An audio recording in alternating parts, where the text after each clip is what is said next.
আমরা Dhaka varsity, Jahangirnagar varsity সহ বিভিন্ন পাবলিক বিশ্ববিদ্যালয় থেকে এখানে জড়ো হয়েছে।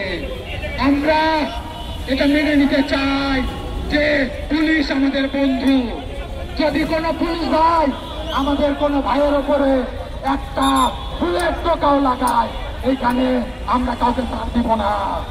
এই আপোষ না সংগ্রাম, ওই আপোষ না সংগ্রাম, ওই আমাদের উপর হামলা কেন? সংগ্রামী ভাইরা আমার, আমাদের ইতিহাস মাটি কামড়ে রাজপথে টিকিয়ে থাকার ইতিহাস। আমাদের ইতিহাস জীবন যৌবন রাজপথে বেরিয়ে দিয়ে এখানে লড়াই সংগ্রামের ইতিহাস। কাজেই আমাদের গায়ে হাত তোলার চেষ্টা করবেন না।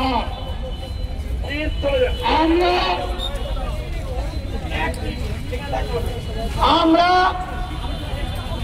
এখনো আমাদের প্রথম শেষ করতে পারি না।